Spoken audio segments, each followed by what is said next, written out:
Hello, hello, welcome back. Today I will be watching Sopranos Season 2, Episode 7. And last one I found particularly hard because we saw the depiction of someone going through a gambling addiction and what that does to them and their family. And I feel like we even only got a little snippet, right? I feel like if that continues, he's just gonna spiral down and things are gonna get even way worse. So just seeing this little short amount of time of this family's life was already heartbreaking. But then again, I'm also like glad that I feel like the show gives little chapters of mini stories each episode, so probably we won't be seeing a full decline, and that was basically it. And today we're gonna see other story, and I'm kind of glad for that because that was hard to watch and different than what we usually consider hard to watch in terms of like people getting murdered or all of that. It's funny because I posted yesterday video of Sopranos and people were commenting and somebody said like, oh, if she's this engaged in season 1, she's gonna love the rest of this journey. And I'm like, yes, dude, yes. I've been loving it so far, and we're starting the second part of the second season, and I do feel like there's gonna be a build-up in tension again, right? You always feel that a season starts out quite calm and then it's all hands on towards the end. So I'm here for it. I've been loving the show so far, so let's get into it. If you like reactions like these, make sure to like and subscribe. Commenting helps out these videos a ton. And as always, if you want to see the full-length reactions and edited versions, but you cannot wait for the next ones, you can find those 2 weeks ahead on Patreon. Patreon helps me a lot because there's so much editing to do, a bit of job, a bit of baby. Like, I really don't get to it. So thank you so much for considering joining Patreon, because that way I can just work with editors and it makes my life a lot easier. All right, let's go.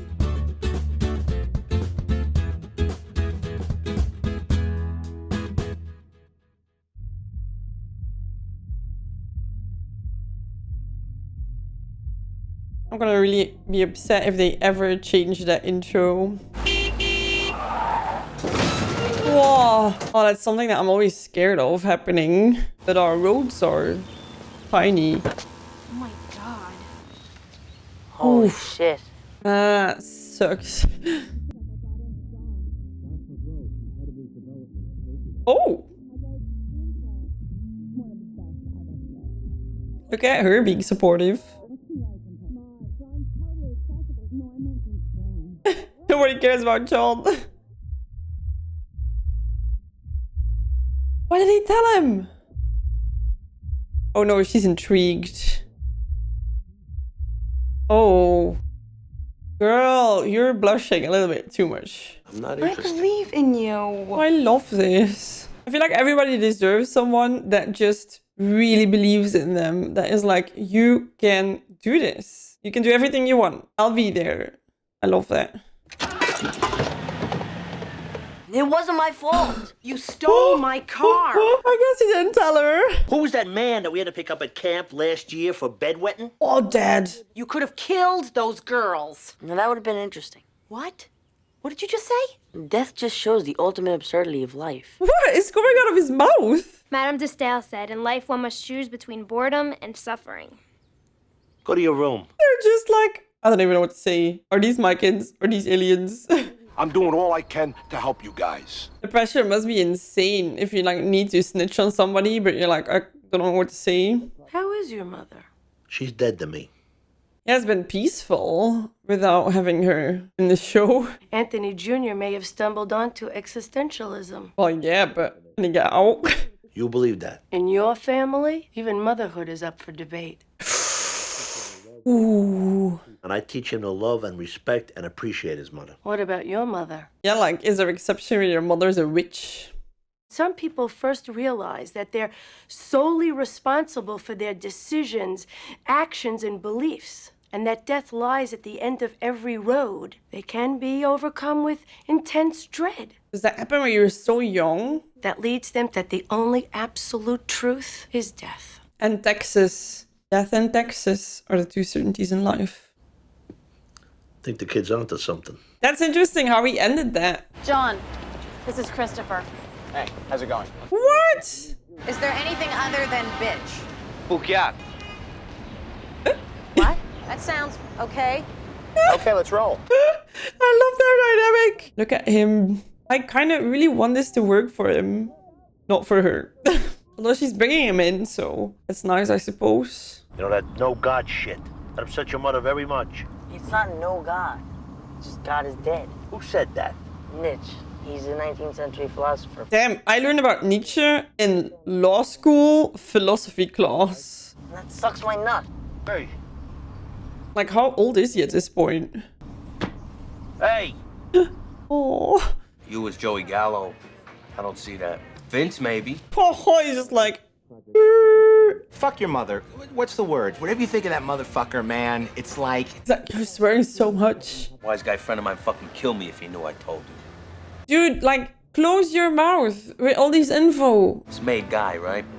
Got the most discriminating eye when it comes to DNA. It's one bad motherfucker. He's getting in for the wrong reasons. He wanted to get in for a good script and all of that. Not for his true life stories that were gonna get him in trouble. Do something with him. All right. But 13, 14, they start getting broody. He's only 13, 14. He's talking about Nietzsche. Oh, God. I was hanging out with John.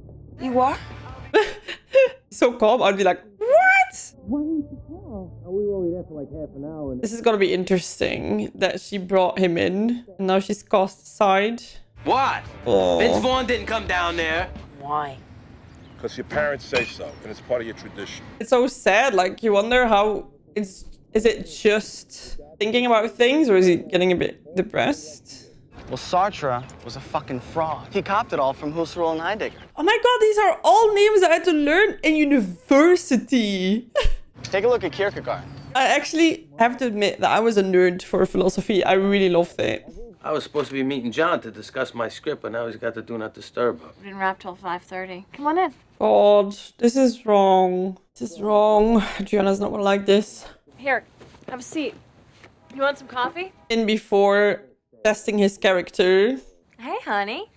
Your cousin's here. This is so bad. She's so into him that I forgot that Gregory existed. Here, sit. I'll show you. Here. I'll show you.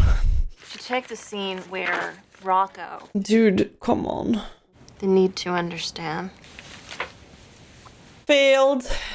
I'm so sad. I really had this idea of him that in the beginning everybody had their lover, it seems, but he seemed to be very much good with Adriana and loyal and all of that, but I feel like that has changed. I miss you. Yeah, you should. You never come see me. You're a witch. My dad doesn't like my attitude. So Uncle Pussy said that I should come down here and talk to you, have wisdom and stuff. It's so sad because you should be able to go to someone else to get the wisdom and stuff, but I feel like she's not the one. They overcrowded their car and it incinerated. People could hear them screaming. They couldn't get out. Yikes. What's the purpose? Of what? Being here on our planet. The twist from screaming yourself to death in the car, the meaning of life. Don't expect happiness. You won't get it. People let you down. You die in your own arms. Alone? What makes you think you're so special? Is this conversation helping? You strapped right now? Oh, and I hate that he's not like fully there mentally. Have you ever, come on. Oh, God. No. No, what? No. No, that's cool, man. I'm sorry. No, come on, you can ask me. No, it's cool. He's like wanting him to ask him. Did I ever what? Did I ever what? No money, what? Dude, I don't think this is gonna make your career. What'd you think of my script? You know, like Frankie? He's, kind of like a contradictory character. In a good way, you know? Yeah, I was gonna say, isn't that good? Not just black and white. But, you know, what I was thinking was, it begs to show more of the author in it. Oh, here we go again. Your vision. And he's loving that. The roof is soft tar. Yeah, and the father could go blind sooner, and then he could smell the tar on Frankie's shoes, and then he knows that his son's the killer. Holy fuck, that's fucking great. And then over the script, that sounds like a good twist. Blam. Don't do that. Blam. Fucking brilliant. He's also having that look in his eye. So many looks, well, and actions with them. I would love to be a June bride. Yeah, here's your June groom. Man, I'm judging him. We were just discussing Anna's wedding. What about you guys? She might get a double wedding. First someone has to propose. Oh, that face is so awkward. I think my husband is glad that we're out of that phase. I'm so sick and tired of hearing you people talk about food, food, food. Cheese and fucking fava beans. I'm drowning here. Christ, take it easy. We're not even engaged yet. Well, when you're married, you'll understand the importance of fresh produce. Damn. Christopher. They were just having a nice dinner. Oh. I tried so hard to be supportive with his art and with getting his screenplay made. His screenplay? Ooh, ding, ding, ding, ding, ding. I'm the kid's sponsor. Yeah, who the fuck is sponsoring you, motherfucker? He's in too deep. He's coming at the point where he can't say no to anything anymore. Well, sold his soul a little bit. It's so heartbreaking because Adriana got, well, no, but he's a cousin of Gregory. I was like, connected them and all of that. And then when she wasn't needed anymore, this new girl is the step up that he needs. And then he goes, like, if there would be a woman above her for the script, I feel like he would, you know, he just climbs up. That blonde guy in the club the other night. You make him an offer he couldn't refuse or something? What'd you say? You're the godfather. Cousin. We'll figure something out. Come on. I'm not a terrible person. That's true. You're just a cheater. It's gonna be based on him, isn't it? They've been using him. Come on, how mad could your friend get? 1204 checked out. How mad can he get? We're talking about an acid story. Pretty mad. Hey, Bukyak, where's John? Oh, he left this morning for LA. He just skipped town. Cocksucking Metzafanu. You got more stuff like that I can use? Suddenly everything coming out of his mouth. They're like, can we have it? Can we have it? Yeah, well, the only goddamn mirror with any good light is in there. Where's your fucking mirror? Jesus! Damn. Dad! Jesus Christ, the fuck's with you? In too deep. Yeah, I can't feel bad for him though. Mr. DiCamillo will be with you shortly. That's a big ass engagement ring. I speak for John, and if you'd let me finish, we want to assure you that we'll certainly take a look at anything else you write. Yeah, to steal it. It was wrong with us. I really liked you. No, you didn't. You liked the exes that she gave you. Thanks for coming. Tony!